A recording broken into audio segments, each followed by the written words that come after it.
পান্ডিয়ার কাছে নেতৃত্ব হারানো নিয়ে অবশেষে মুখ খুললেন রোহিত। রোহিত শর্মা দলে থাকতেই হার্দিক পান্ডিয়াকে মুম্বাই ইন্ডিয়ান্সের অধিনায়ক ঘোষণা চমকে দিয়েছিল অনেককেই।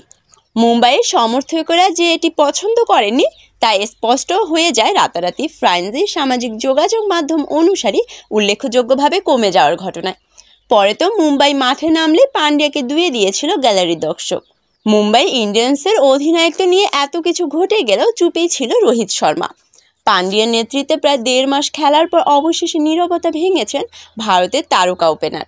কথা বলেছেন মুম্বাইয়ের অধিনায়কত্ব হারানো আর পান্ডিয়ার নেতৃত্বে খেলা নিয়ে। ভারতের 3 সংস্করণের অধিনায়ক হওয়ার আগে থেকেই আইপিএলে মুম্বাইকে নেতৃত্ব দিতেন রোহিত। তার অধিনায়কত্বে 5 বার চ্যাম্পিয়ন হয়েছে মুম্বাই।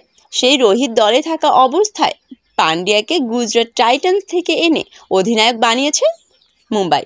ভারতের টি-20 বিশ্বকাপের দল নিয়ে কাল মুম্বাইয়ের সংবাদ মাধ্যমে মুখোমুখি হয় রোহিত।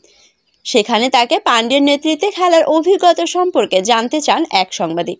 সংবাদ সম্মেলনে বিভিন্ন বিষয়ে দীর্ঘ জবাব দিলেও এক্ষেত্রে রোহিত কথা বলেছে কমই। তবে অধিনায়কত্ব হারানোর বিষয়টি যে তার ভালো লাগেনি তা স্পষ্ট। দেখুন, এটা জীবনের এই অংশ। সবকিছু আপনারা মন মতো করতে পারবেন না, তবে চমৎকার অভিজ্ঞতা।